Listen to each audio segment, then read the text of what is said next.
Hello, and welcome to Confessions of a Successful Leader, hosted by me, Andrew Tallents, the self-coaching expert.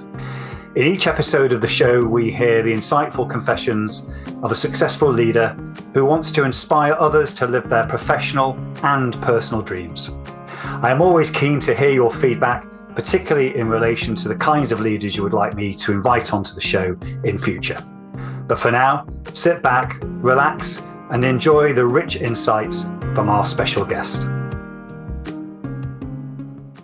Hello and welcome to another episode of Confessions of a Successful Leader, hosted by me, Andrew Tallents, the self-coaching expert. I'm delighted that Barry Leahey has joined me in the studio today. Barry's first experience of management began in the designing and building of health clubs, followed by roles in the telecoms and advertising industries, before joining Playdale Playgrounds in 2004 as sales and marketing director. Barry and his team have picked up quite a few awards over the past few years, including UK Family Manufacturer, FSB, UK SME Exporter of the Year, and being named DBT and Commonwealth Export Champions, to name but a few. In 2018, he was honoured to be named IOD Northwest Global Director of the Year, as well as Cumbria Business Person of the Year. Barry also featured in the Telegraph's Top 50 Most Ambitious Business Leaders and has been inducted into the Manufacturer Top 100 People in Manufacturing Hall of Fame. An especially proud moment for Barry was in 2017 when he was awarded an MBE in the Queen's Birthday Honours for his services to export and international trade. Barry is married to Louise and has a daughter, Arabella, who will never be short of a playground to visit as she grows up. Barry, welcome to the show. Andrew, thanks for having me here.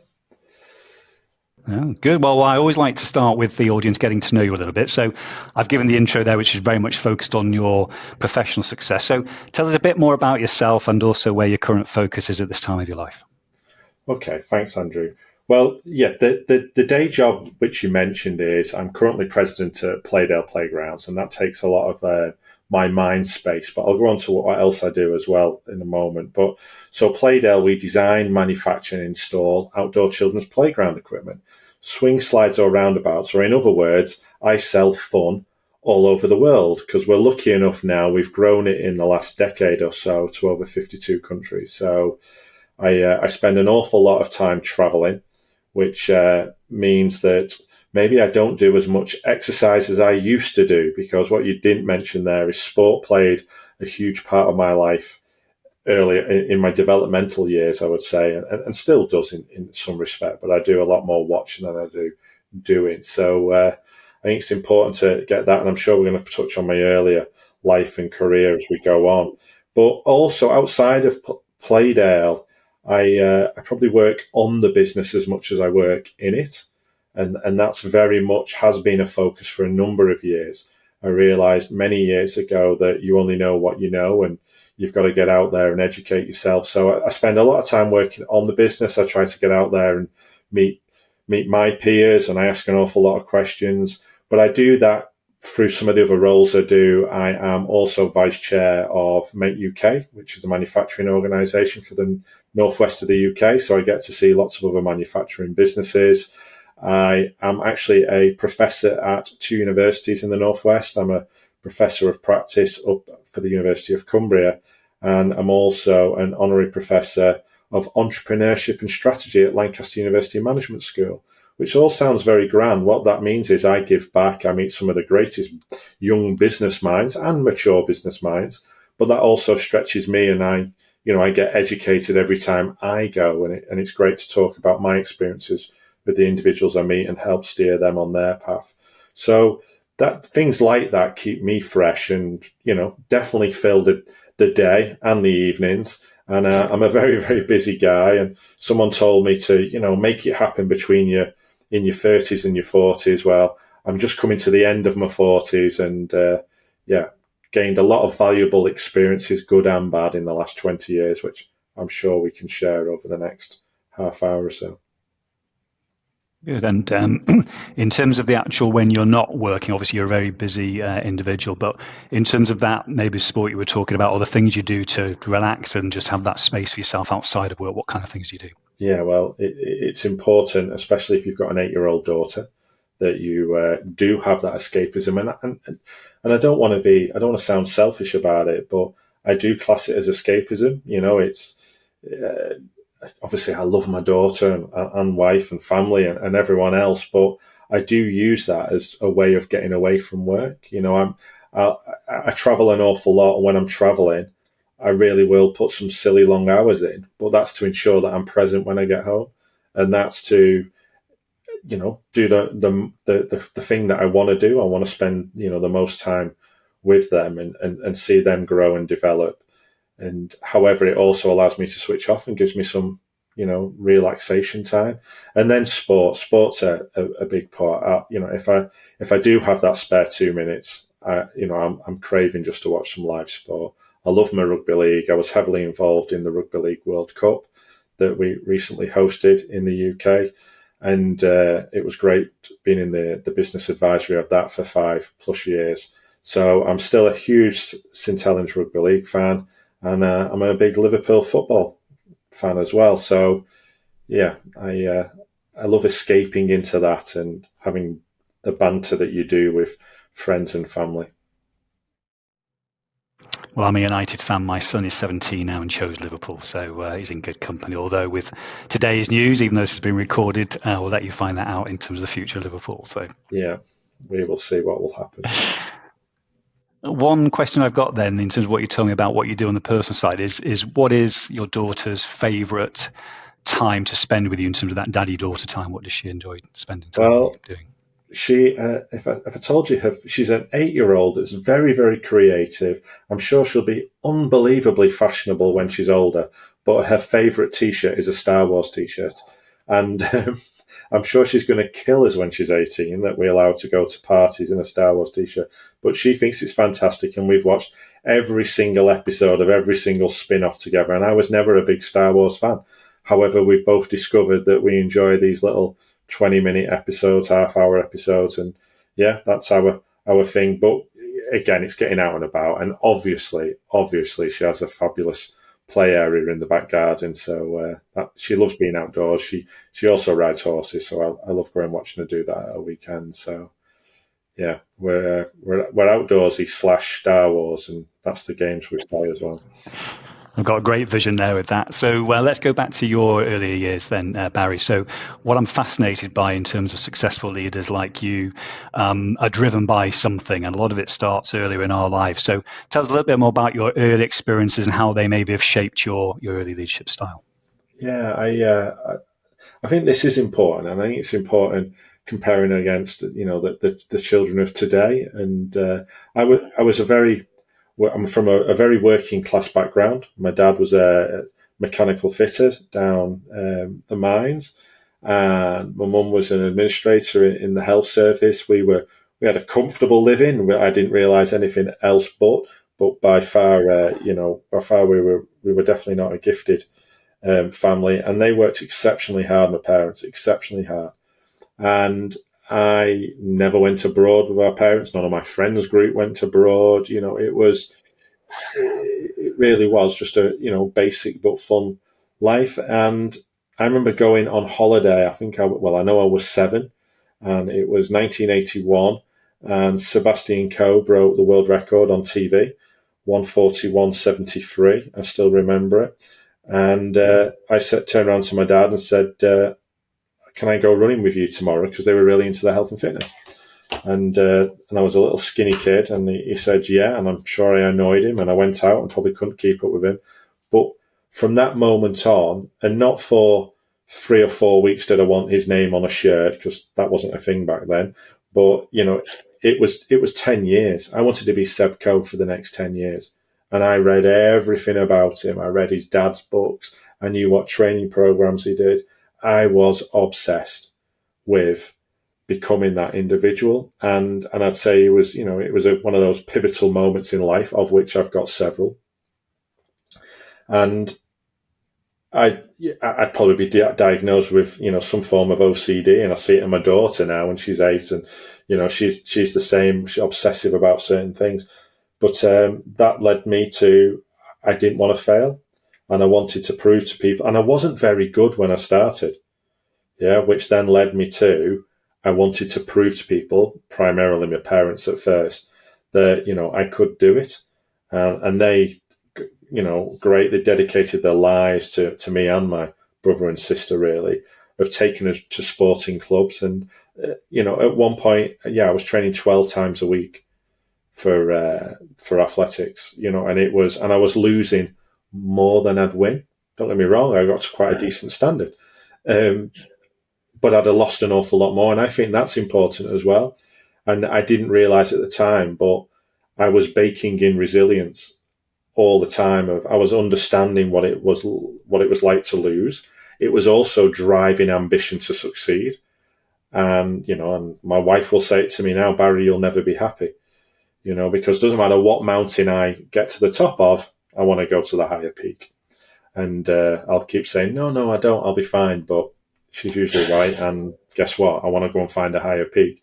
And I think that started at that age, and always, again, very, very sporty, but, quite introverted when you analyze it, the psychological profiling of me. However, most people would say you're extroverted because I put myself in difficult situations. And I've grown comfortable with being uncomfortable, I guess, from doing it at an early age. So all the way through school, it was sport. It was every sports team. I was captain of sports teams. I would try anything, and I would not be happy unless I excelled in that. But I always stuck to the athletics. That was still always the core sport. And I was lucky that I had a fairly balanced grandparent structure, if you like, in that one set of grandparents were very working class, other set of grandparents were more middle class, and my grandfather had done a remote degree at university. He was actually head of military aircraft for BAE, and I guess I had the aspirations from the education side, and there was the balance and the pressure to deliver academically as well. So I did, and I felt that pressure or created that pressure myself to attend university. And I guess that was a focus of mine from about the age of 12 or 13, because, again, at the time, I think I heard it on Blue Peter or something like that only the top 10% of students would go to university. So I would sit there in class and I would count how many people were cleverer than me in maths or English, and ensuring that I was in the top 2 or 3, because the class sizes were about 30 at the time. And and I guess knowing, and I say it later on in life with business, about know your numbers. I started to know my numbers from an early age, be it what lap time I needed to do or where I needed to finish in the maths test, be it that sport. So I was very, very focused, and I guess I've taken that into my adult life as well. Sure. So what I'm hearing there, which again I hear a lot from different leaders in different forms, is a combination of that sort of obsessiveness with something, and then a focus and a competitive edge, and wanting to excel and be the best that you can be.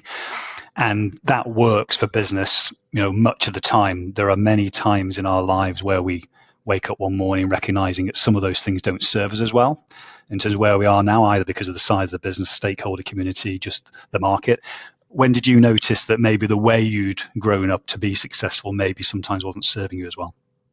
I learned some lessons in my 20s, business, because it has always been, I will achieve. And when you start to work, and that's maybe even in, junior sports teams, were we really taught it's we? No. But when you get into business, I think it really does become clear, and I guess you mature in the way that you think as well. And people can say you're a good team player. But when you're leading a team in business, it is understanding, the power of cohesion of that team is far greater than, the one individual. And I struggled with that. And I my frustrations are still around, why can't we do this? And at least I use the words we, but and not them. It's we. But I learned in my 20s, and I had great mentors that sat me down and told me stuff, is that, people aren't as driven as you. And I couldn't get my head around that, that people are just not made the same way as you. And someone sat me down and said, if you are going to become a great managing director, you need to continually to educate yourself. And they put a book in my hand, and it was a Jack Welch book. It was I think it was Jack by Jack Welch, and then I went on to read the GE Way and things like that. And it was really about how to lead and develop teams. And it was to understand that you have to lead a team, and a good leader people will follow, and everyone's not made up. And I loved the psychology, and I got into the psychometrics and understanding different profiles. And I'm far from an expert in that, but it allows me to understand the motivations of others. And that was very different.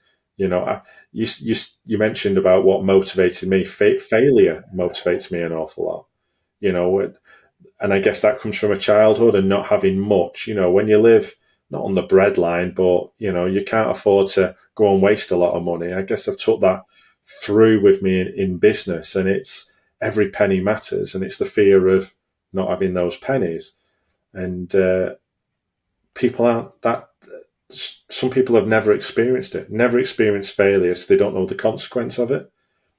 Always lived in a comfortable life, and I enjoy, don't know if that's the right term or not, but going through that journey with people and going through failure. And I think everyone should experience it, a crisis, I call it, in business, because you learn an awful lot about yourselves and you actually develop an awful lot through it.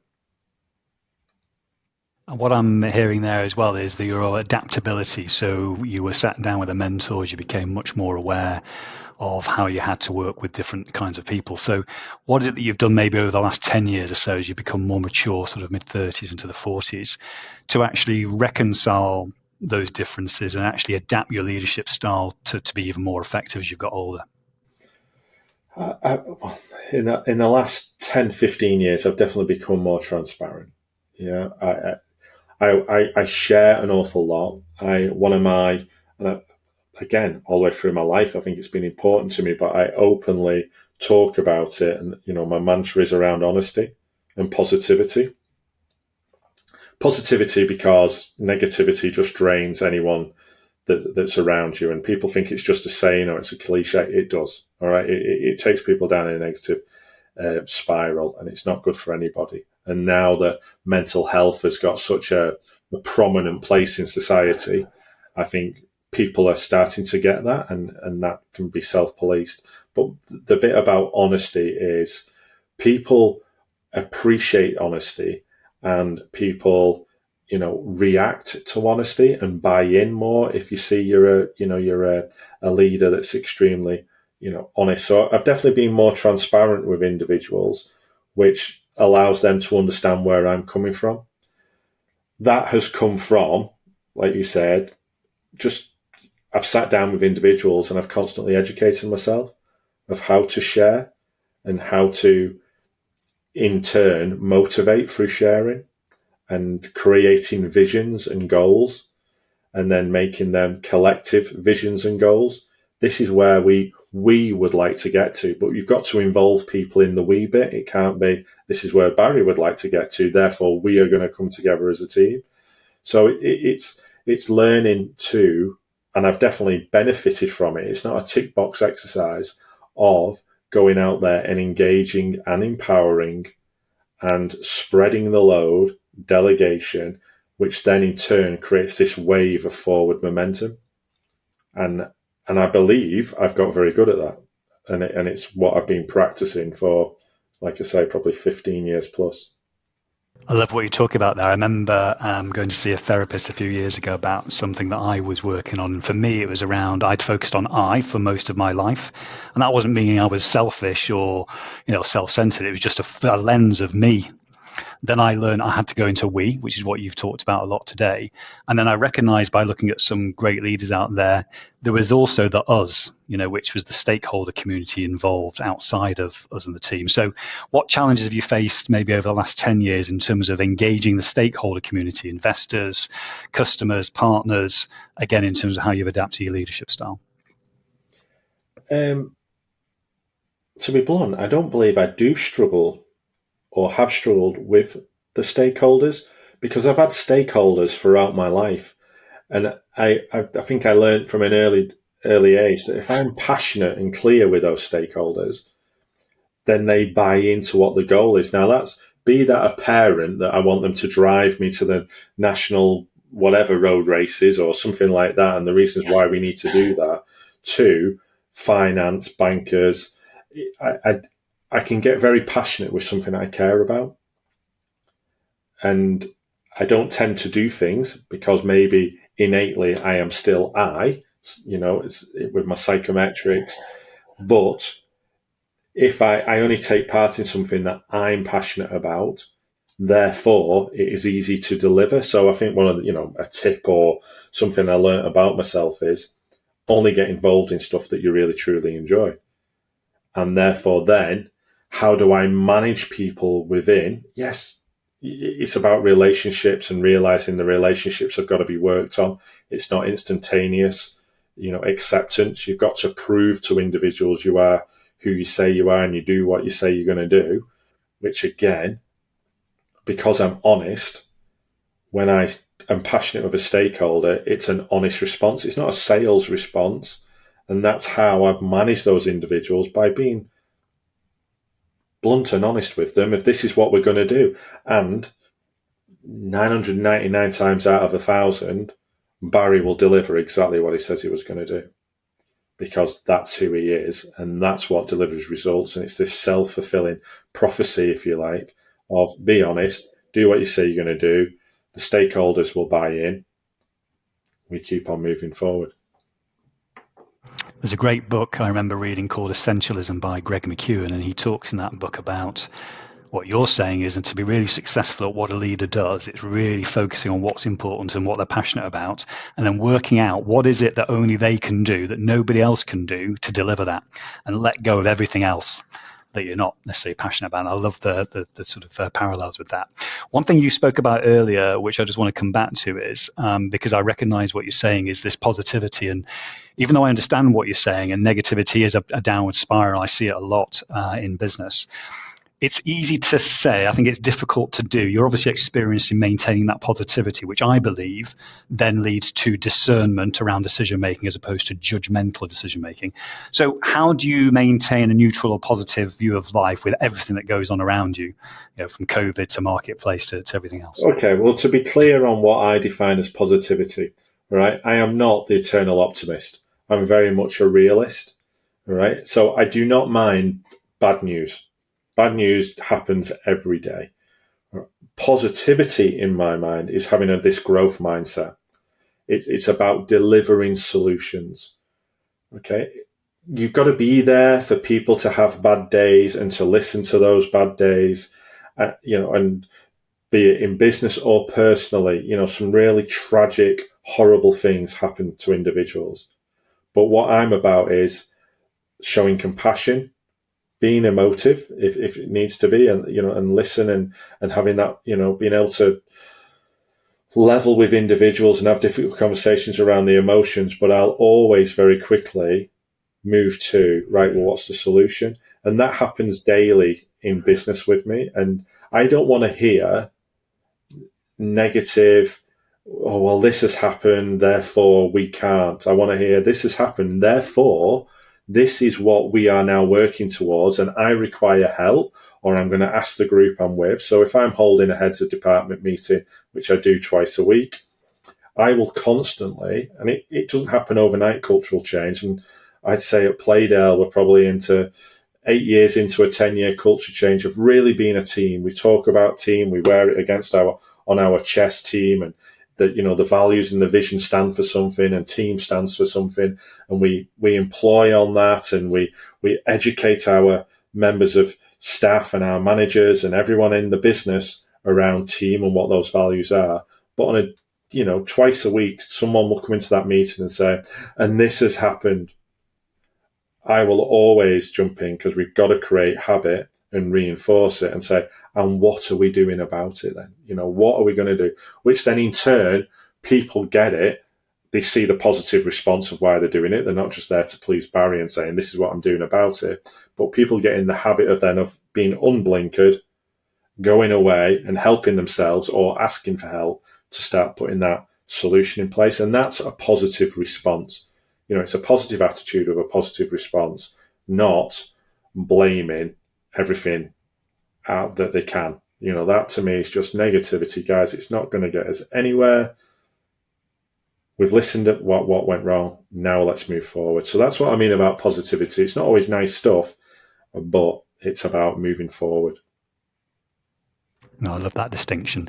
So if we think about the audience that's listening or watching this now, and they can relate to your story, maybe they've come from a similar background, maybe they were really competitive and had something to strive for when they were younger and then gone through leadership. What advice would you give to them in terms of how they channel those earlier experiences in terms of this growth mindset and sustainable leadership? I was given some fantastic advice by an individual about 10 years ago. And they said, why are you here? What's your purpose? And I waffled on for about 10 minutes, and they turned around to me and said, well, that was a load of BS. Why are you here? And literally sat down and did a document with me, which took several hours, that is exactly the reason why I am here is exactly what your podcast is about. I want to help create and develop fantastic global business leaders to be the best version of themselves. And that's me. That's not everybody. Yeah. But when I understood that, I knew what direction and path. I knew what made me happy. We talked about what made me happy, where I wanted to go, how I wanted to develop. And you then start putting those building blocks in place. So first point is understand why you're here and what direction you want to go. And people will tell you, I'm not sure. And no, you do know. You've just got to delve a little bit, within to find that out. And then when you know where you're going, just keep reassessing that you're on that path. It's a business plan for yourself, isn't it? If you were doing a 1-year plan, a 3-year vision, a 10-year big hairy goal, well, I apply that as an individual to myself and make sure, the path changes and things change in your life, but I keep there. So, create that, what the end goal is. Any good business person enters a business with an exit in mind. And I don't think we should have that exit, and you're moving towards that exit. So, yeah, it's just understanding who you are and what you're going to be remembered for, and channel it in positive ways, and put the monkey back in the box, or knock the chip off your shoulder. If you did come from a hard upbringing like I did, you learn to utilize that survival competitive mode and don't take it out on the world, which I think we can be prone to do at times when we didn't have it all given to us at an early age. No, I agree. And you're reminding me there of Stephen Covey's writing as well. And I'm going to revisit that. It's a few years since I've read his book. So final question for you, Barry, before I let you go. But this is always a nice one to finish on about you and your future. You've obviously still got a lot to give. So where are you now in terms of your career? What are you going to be in service of going forward? And how can people collaborate with you if they want to? Like I said, I'm a very busy guy being president at Playdale, and I love leading a team that's, values and vision focused. But I know that's not going to be there forever. It's a manufacturing business. We are on a huge growth curve. We've attracted lots of investment over the last few years, and I want global domination, and we're well on the way that journey. I will help others, and I love helping others because that keeps me fresh. And maybe I'll do that as a full-time role in the future. But if anyone ever does want to reach out to me, I'm there on LinkedIn at Barry Leahey. There's only one of us on LinkedIn, so it's easy to find. And I'll see where the path takes me, but I know what I stand for, and I know what I'm about, and I know that's what will be involved in my future. What exactly it will be, well, come and ask me in a few more years. Absolutely. Well, we share that in common. There's only one Andrew Tallents and there's only one Barry Leahey on LinkedIn. So that's a nice way to finish. I really appreciate you sharing experiences with us today, Barry. I know many of the people in the audience would have actually taken some great comfort and also some reflection in terms of how they can lead themselves more effectively, lead others more effectively, and also give back, as you've done as well. So thanks very much for coming on the show today. Thank you. And like I say to a lot of people, if they're listening, success leaves clues. Get out there and listen to people that are doing it, and you'll get something from everything. I hope you enjoyed this episode of Confessions of a Successful Leader. You can access all previous episodes of the show at confessionsofaSuccessfulLeader.com. If you are interested in finding out more about conscious leadership and self-coaching, just type in Andrew Tallents into LinkedIn or your favorite browser, and you'll find my contact details and all the content that you need. Until next time, don't forget to stay present, curious, and above all, conscious.